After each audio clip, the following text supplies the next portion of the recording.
All right, let's go ahead and talk through some of the information necessary to complete the math type questions for test 2. This group's going to be a little bit shorter than the last one, but we're going to be back to normal with the next few. Okay, so this comes from week 2A, as we're now in module 2, and this was question 2 from the original notes, slightly modified. Again, there are a few different ways that you can work these questions, so you can go back and rework the original question, adjusting the value as mentioned, or you can look at the formula and use ratios and a little bit of logic to get through there with less math. You can pick either way you're more comfortable with. All right, so our information from the original question and what we were looking at. So centripetal force is found by taking mass times centripetal acceleration, small variation on Newton's second law. Then centripetal acceleration has its own special formula. So again, you can see from the little side notes here, or from the original notes if you have those written down, or from other videos that are also on YouTube, that we take the velocity squared divided by the radius of the path. So because this is equal to centripetal acceleration, and because we have that in our other formula, then we can just jump this in and make it one formula instead of two. So that's going to tell us that centripetal force is equal to mass times velocity squared, and then we can stack these in the fraction together and say that that's over radius. Okay, so it's basically just combining the two separate formulas into one, so it's a little bit easier to see what the different parts are going to do. Okay, so then now let's think about the different ways that these things could change. So let's say that the mass in the question is adjusted by some factor. Now, they're not going to be as clean of numbers in the examples that you're going to see, but for what we're working on here, I'm going to use something simple like 0.5. So you could, again, rework this question with the mass cut in half, see how the answers compare to each other, take the new answer divided by the old answer, and that's going to tell you what you need. All right, but we can reason through, we can see what this formula is doing. If the ratio of the new mass to the old mass is 0.5, again, taking technically this and stacking on top of that, then we're going to have 0.5 plugged in when we're going through to evaluate. Then the velocity didn't change, so it's in a ratio with itself. It makes 1, and technically 1 squared, but I think you can see that that's not going to do a whole lot. And then on the bottom, if the radius isn't changed, and it has a ratio of itself with 1. Okay, so then technically 0.5 times 1 times 1 divided by 1 gives an answer that I hope you expected. For me, 0.5. For you, it might be whatever your ratio was. So your factor could have been 0.689, whatever. Okay, then let's look at some of the more interesting variables here. So let's say that the velocity here, we take it and we use a new velocity that is half of what the other one used to be, so 0.5 v. Again, you'll have some uglier decimal, but whatever you get. And let's think about how these things would look. So the mass would be in a ratio with itself. If it's unchanged, would make ratio of 1. Then the new velocity divided by the old velocity would give us a ratio of 0.5. It's half as big. And so we'd end up plugging 0.5, and that would get squared in this formula. So that's where something different is going to happen this time.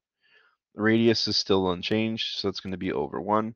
And ultimately what's going to happen here is we're going to have 1 times 0.5, which would be 0.5. But then we will multiply by 0.5 again because it has this exponent. So that's going to give us 0.25 divided by 1, so 0.25. So whatever factor you had would end up being squared. But again, I think that makes sense because if we eyeball this formula and look at the major features, the velocity got squared. So that factor would affect things twice. It would multiply in and change the answer twice, which is the same thing as squaring it.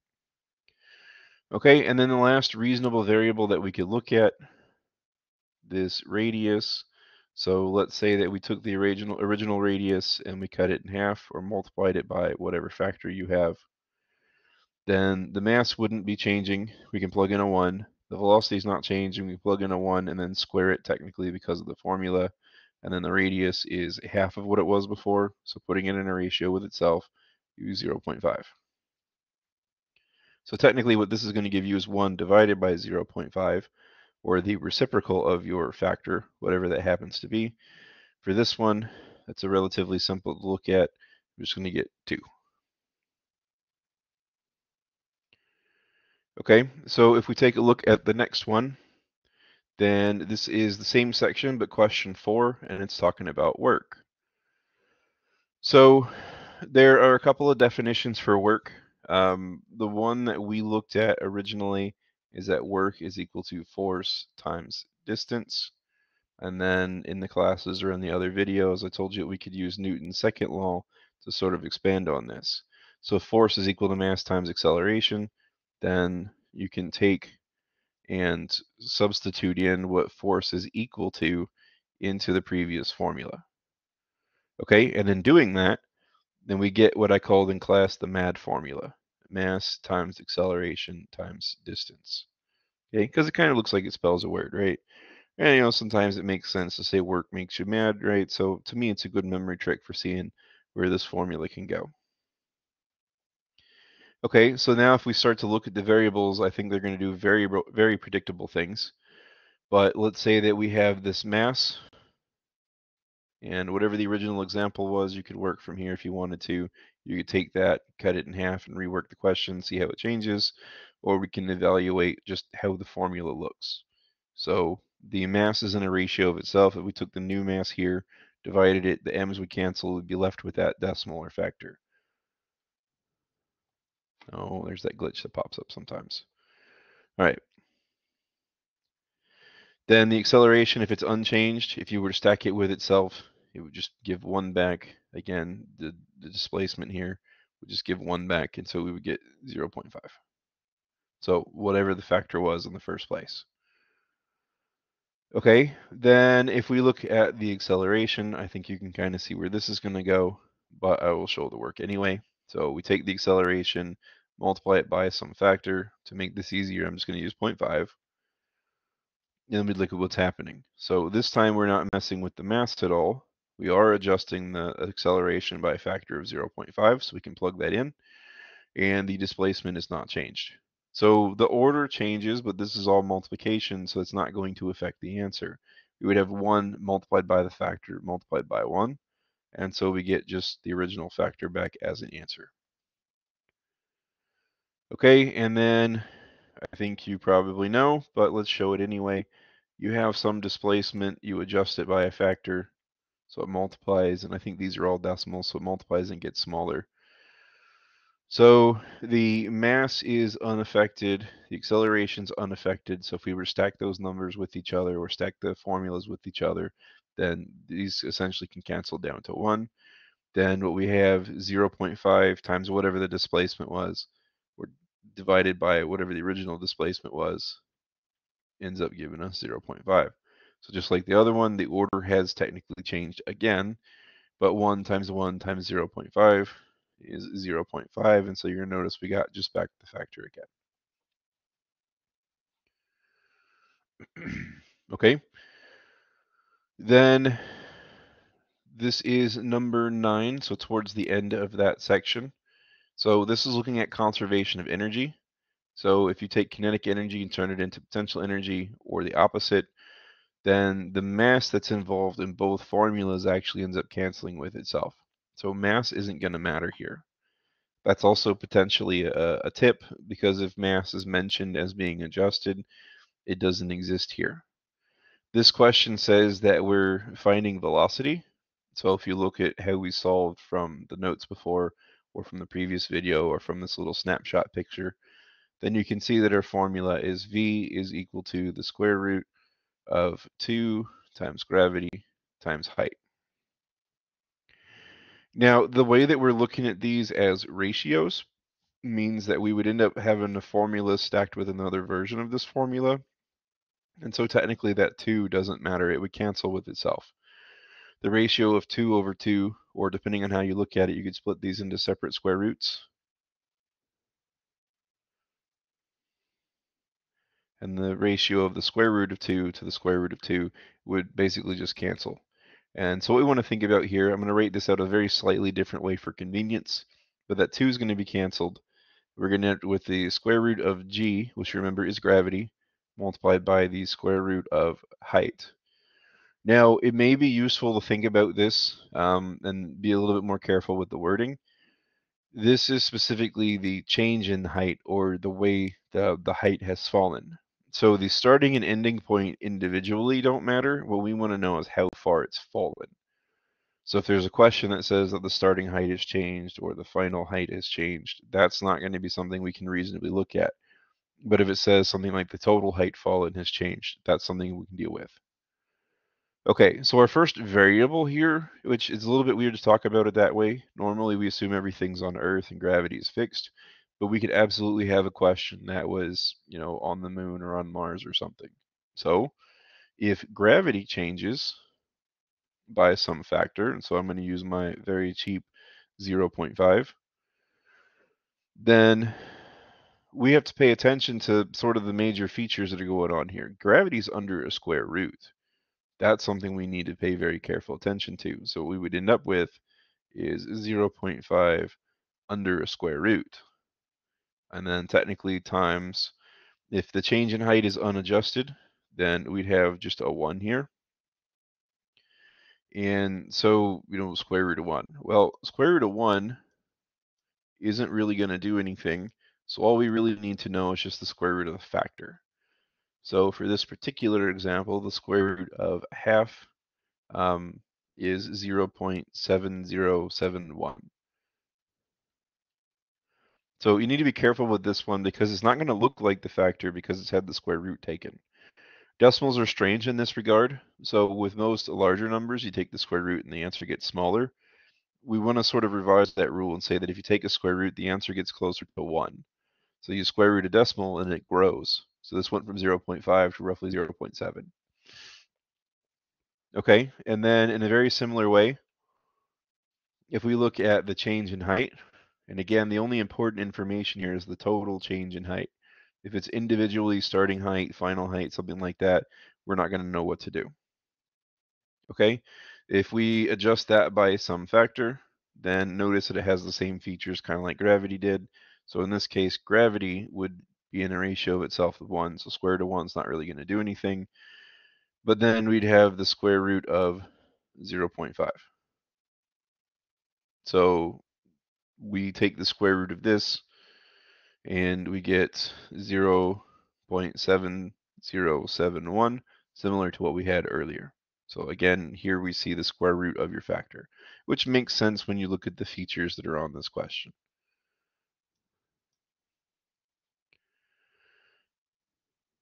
Okay, so now into the next section. This is one of the questions that we would have looked at in module folder 2B. This is a follow-up to a question that was seen in an earlier section, just with a slightly different perspective where we're looking at a change in momentum. So if we look at the formula over here, we have that force is change in momentum over change in time. Well, if you have a car that's moving and you make it stop, then the change in momentum is just however much momentum it had in the first place. Technically, because we're making the car stop, this should be negative. However, the fact that we're going to stack these and look at ratios of new answers versus old answers and new factors compared to old factors, the negative sign just kind of cancels in that way. I also could reword the question and say something like the magnitude of the force, and that would avoid needing to look at the signs. But because of that, we can just say then that we're looking at momentum over time. Okay, well, momentum, it's a little bit strange, it's the letter P, but it comes from part of a Latin word. But momentum is mass times velocity. Okay, so if I know what momentum is equal to, and I know where momentum is supposed to be in some other formula, then a little bit of algebra will allow us to bring these together. So I can say that force is equal to mass times velocity over time. This will make sense if you think about it a little bit because velocity over time is a way of showing acceleration. So then this says mass times acceleration like Newton's second law.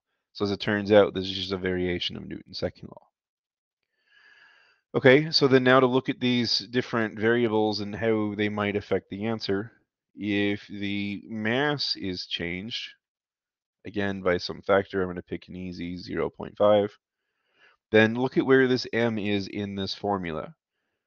It's on the top of the fraction There's no exponent, there's no square root, there's nothing else going on. So then I hope it makes sense that we're going to end up just getting the factor back again. So if your factor is 0.713, then again, that's what you're going to have there. But I had 0.5. Okay, then let's say we took a look at this velocity.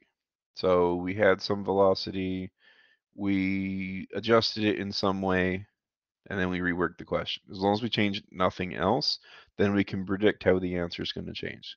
If we're changing multiple pieces, then we have to pay a little bit more attention. But the way these are set up, one thing has changed. All right, so if the mass is not the thing that has changed, then it has a ratio new mass to old mass is 1. Or you could set the fractions of the formulas with each other and cancel. There's a few ways to do this. The velocity is affected by a 0.5, so that's the factor I'm using in my example. And then the time hasn't changed, so it's a 1. Okay, so technically 1 times 0.5 divided by 1 is just going to give back 0.5, or whatever factor you're looking at. Okay, and then let's look at the time. So I hope you see that this one's going to be a little bit different because the time is in a more interesting place in this formula. So if the time is shifted,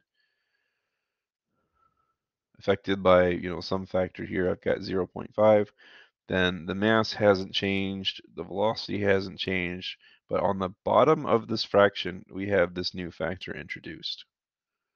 So this number is half as big as it used to be because of this factor, and so that can plug in and we can see that to change the answer. Now be careful, this is the reciprocal of the factor, so 1 divided by whatever decimal is in your question. For me, that's going to give you a nice clean 2.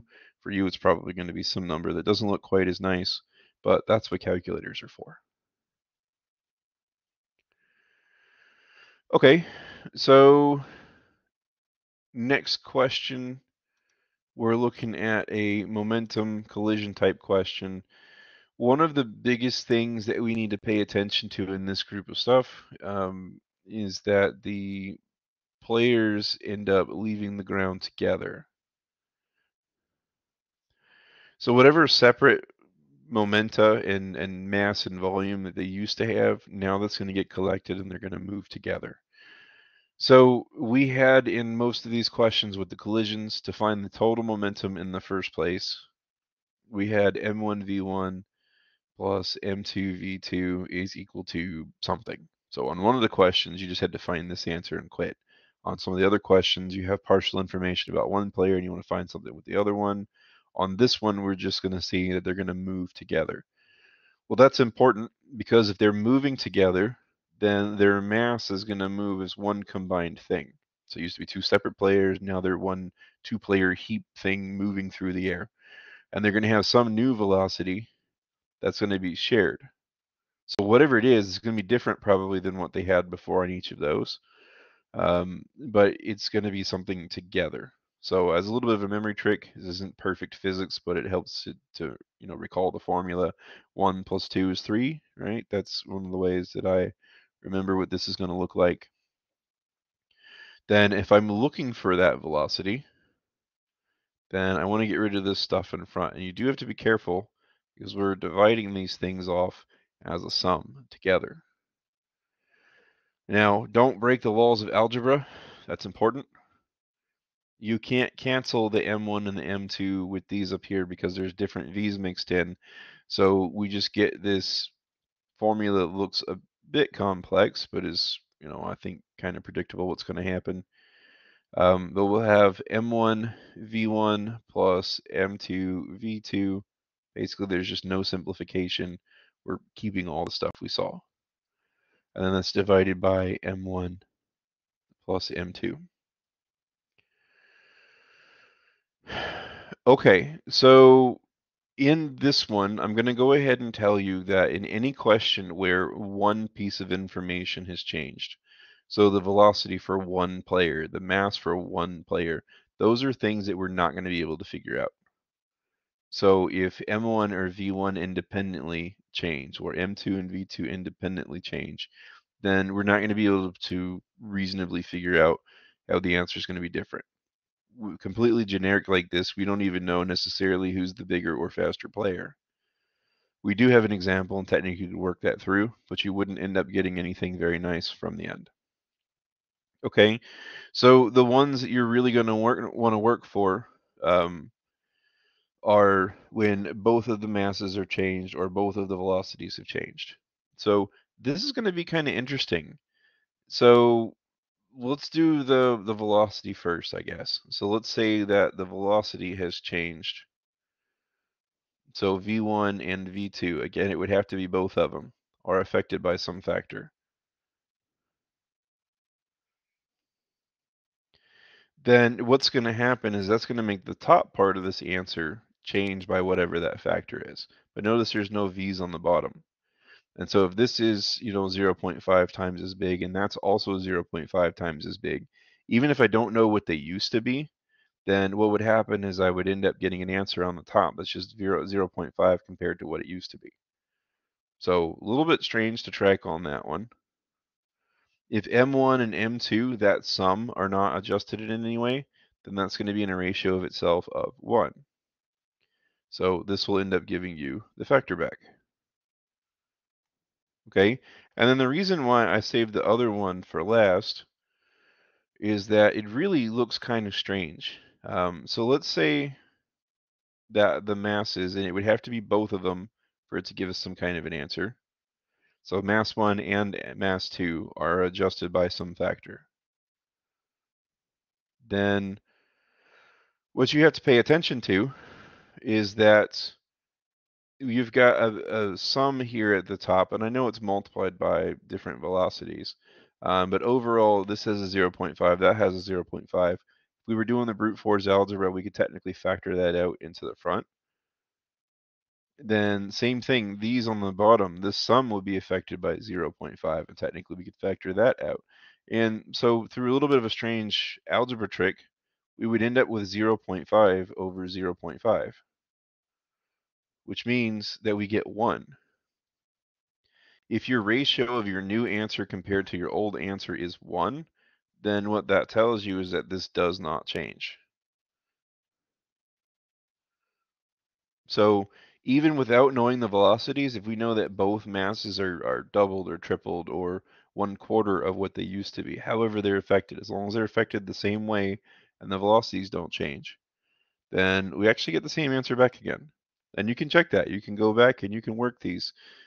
Take this first mass and take it from 150 down to, say, 75, and then affect the other one the same way. So make this 106 turn into 53, and then work through everything, and you'll actually get the exact same answer that was on the original example. So it looks strange, but it's mathematically sound. It does work out. You can try it and see.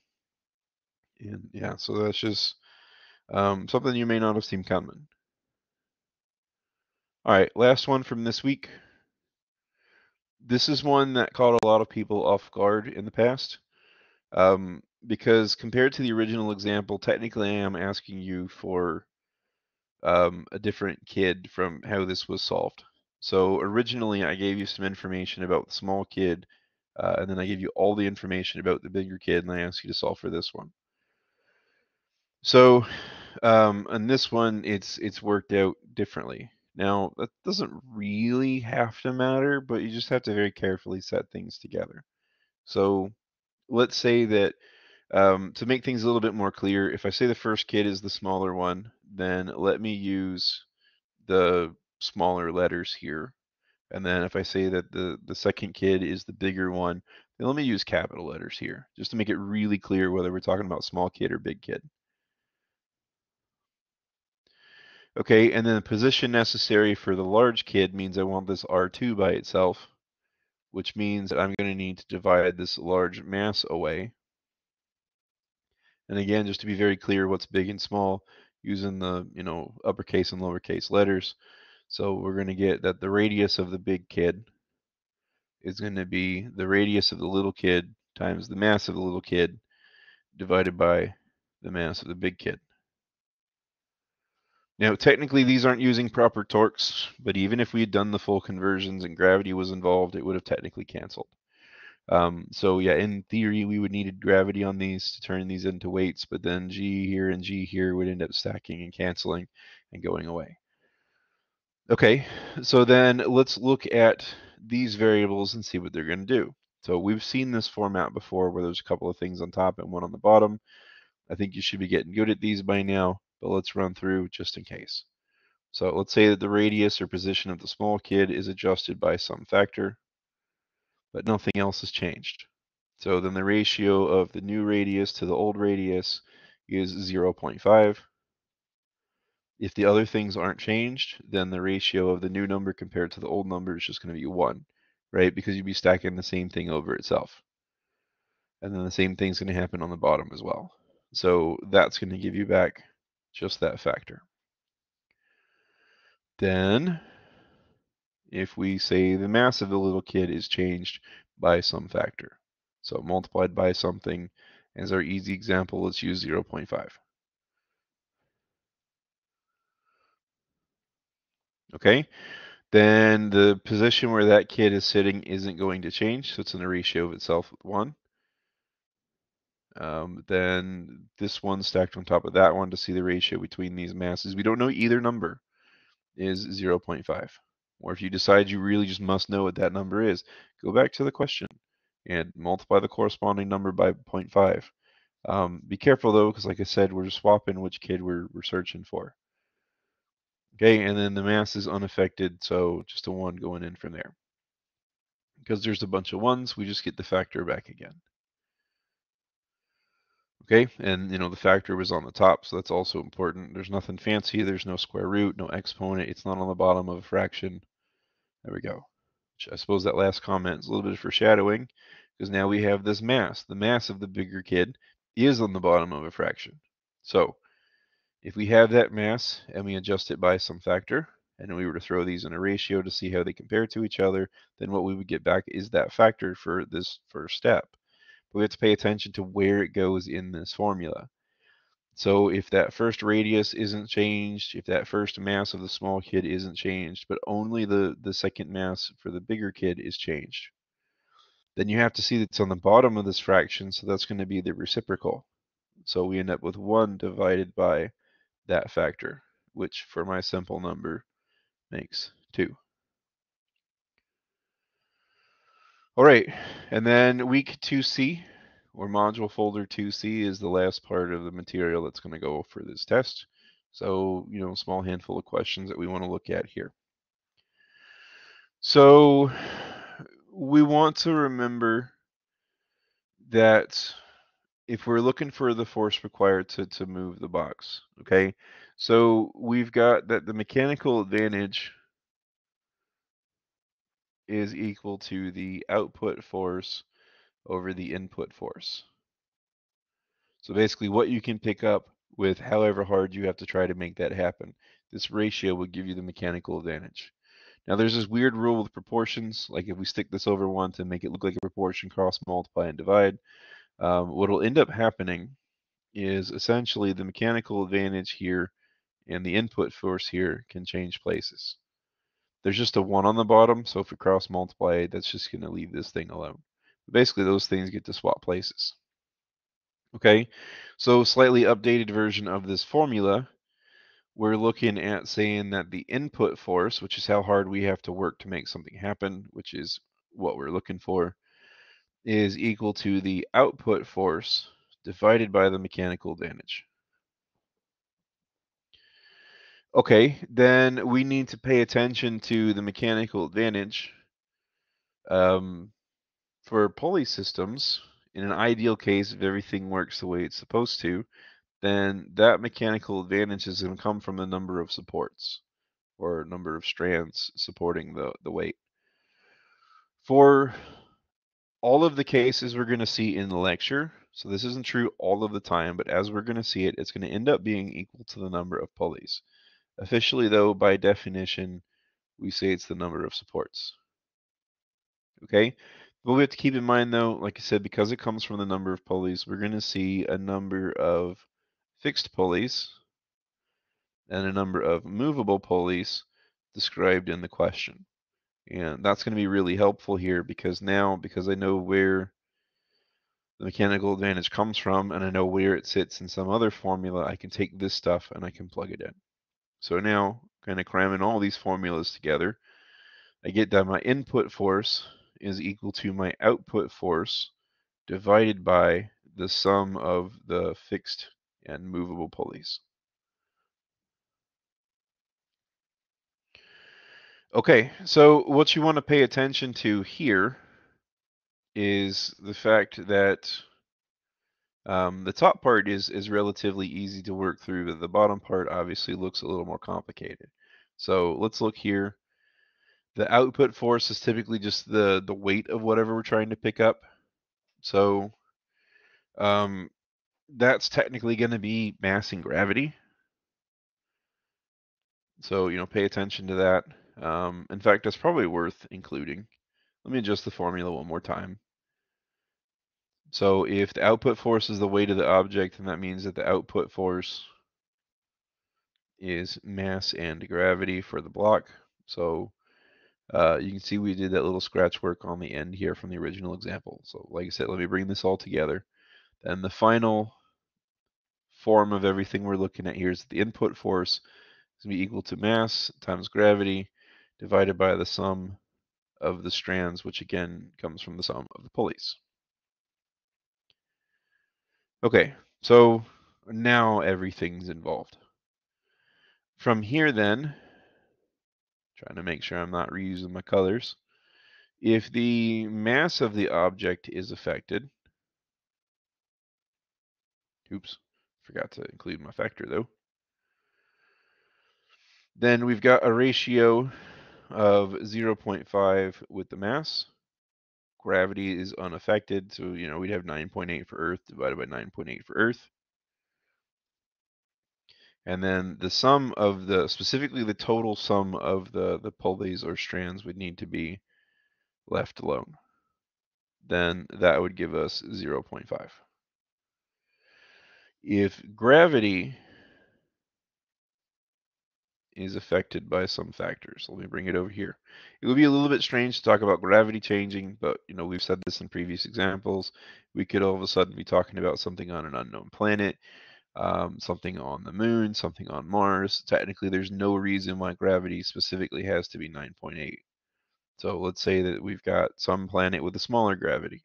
We could rework and see how this was going to happen. The mass is unaffected. Gravity would be changed, which again I know seems strange because we usually leave gravity alone, but this would change by this factor. And as long as the sum of these is the same as the sum from before, then there we go. So the order has changed very slightly, but we still get the factor back again. Now, this is where we have to be really careful and make sure that we don't make any mistakes. If one of the numbers for the pulleys is affected, then that's going to cause an issue. In fact, it may even make something that's impossible to build. Because if you've got too many of one type or the other, there's no way to run the string around to actually connect these and make it work.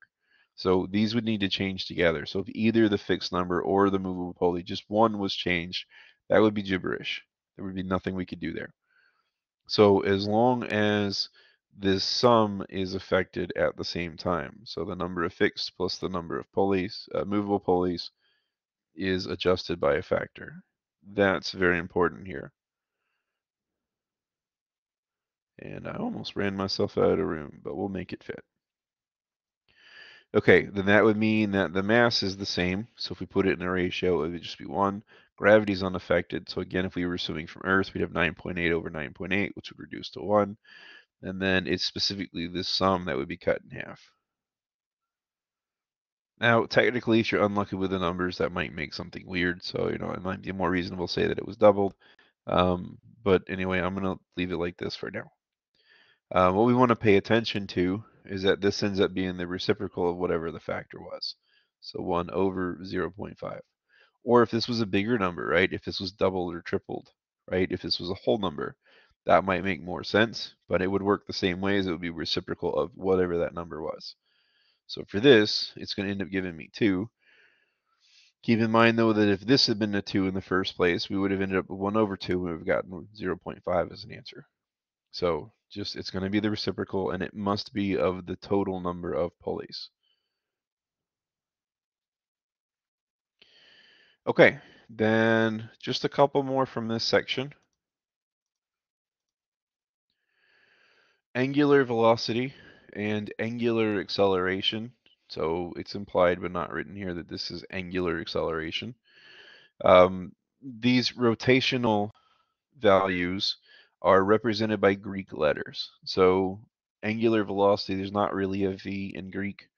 So they use omega, which kind of looks like a fancy W, but it's a lowercase omega. Uppercase omega is the thing that kind of looks like a upside down horseshoe. But this is equal to the angular acceleration, so alpha, the version of A that kind of looks like a fish, is the lowercase Greek letter alpha, and then multiplied by time, just a regular t. Okay, so magnitude and duration. So magnitude is the number part, duration is the amount of time. So actually there's no solving here. We just need this formula.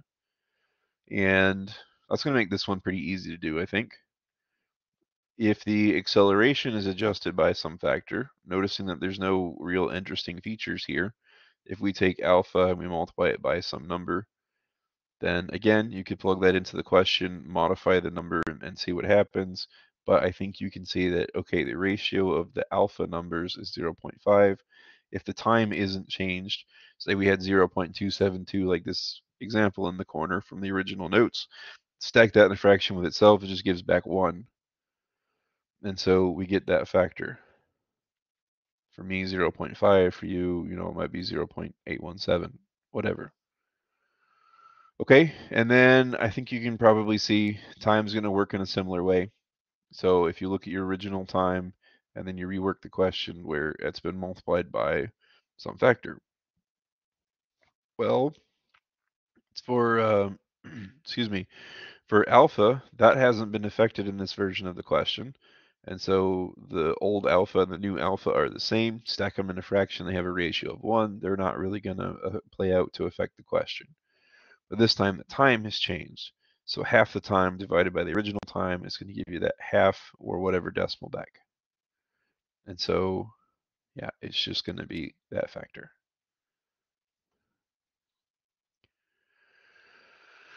Okay, then, well, there were only 2 more questions left in that section, and as it turns out, both of them are examples here. So we've got 2 left for this module. This one, rotational inertia for a hoop. So rotational inertia is I. So inertia I makes perfect sense. Is the mass of whatever object multiplied by the radius of that object squared. If this had been a disk instead, then it would have had a 1/2 in front. So that's what I was talking about in the question, either in class or in your video. And why I left a bunch of space here, sometimes there's a fraction in front. So it can be different for different shapes. The nice thing about it is this whole thing with factors and ratios and what we're looking at with these questions is even if there was a fraction in front, it would end up canceling. It would end up in a ratio with itself. And because it can't be 0, it'll end up canceling with itself and giving 1. Okay, so 2 remaining variables to look at. Let's say that the mass is adjusted by some factor. Probably tired of hearing about that by now, but that's okay. We only have a couple left. Then the ratio of the new mass compared to the old mass. Oh, there's that bug again. We'd have 0.5. And then the radius, if it's the same, is going to be 1. The ratio with itself technically squared 1. But that's not going to do a whole lot. That's just going to give you whatever factor back again. Okay, and I haven't used red this time. I've been using red for most of these. If the radius has changed, okay, so we go to half of that, or 0.616, whatever, then the mass is unaffected here. So it's in a ratio new mass to old mass of 1. Then the radius compared to the old radius is a ratio of 0.5. But be careful because we're looking at radius squared from this. So we'd have 1 times 0.5 times 0.5 again. And so in this case, that's going to give us 0.25. Or, that's for a half, but whatever ratio factor you had, that thing's going to get squared when we're looking at the radius changing. Okay, last one in the group was also the last question we talked about for 2C. Then we have a figure skater that is spinning around, then changes the moment of inertia by, probably bringing in her arms and legs to spin at a different speed. Because of conservation of angular momentum, which ironically is an L, whereas linear momentum was a letter P, whatever. I didn't pick these letters. But that's I times omega, so moment of inertia times angular velocity. Okay, and because we have this conservation aspect, then if I is adjusted or changed in some way, it becomes I prime. If omega is adjusted, it becomes omega prime. And in either case, the product from these two sides have to be the same number as each other. And that's what allows us to move up and move down and change things. So that starting formula, what we're actually looking at plugging stuff into, is I times omega, and then I prime times omega prime. So when one of these changes, the other one has to change as well. And because they're next to each, technically they're inversely proportional. So if this goes up, then that has to go down. Or if this goes down, then that has to go up in order to have the same product as what it had originally. Then checking the question, it says that we're looking for the final angular velocity. So it's angular velocity, but that's the new one, not what it used to be. And so we can divide by I prime here. And that's going to give us a working formula. So omega prime, the new angular velocity, is equal to the original moment of inertia times the original angular velocity divided by the new moment of inertia, or rotational inertia. Okay, so then now we can kind of see where these variables are at and what they're doing. Be very careful with the notation with the primes, though. If you want to, you can say I1 and I2 and omega 1 and omega 2. It's up to you. But if I have this I and it changes by some factor, let's use a half, because why not at this point? I've used a half on all of these. Then that's going to tell us that the ratio of the new one to the old one between the different versions of the question is 0.5. Then the angular velocity, if we were to still use the same number from here, it would stack in a ratio with itself, unchanged, and become 1. And then on the bottom, same thing. If in our new version of the question, we didn't change that value for what the final moment of inertia was, then that would be 1. And so you see, we would get 0.5, meaning whatever factor you were given in your question, 0.633, whatever it would happen to be, would come back out and give you the same thing again. All right, then for the initial angular velocity, let's say that's adjusted by some factor. Shouldn't surprise you by now. I'm going to use 0.5. Then the regular I is unchanged, so it would have a ratio with itself and become 1.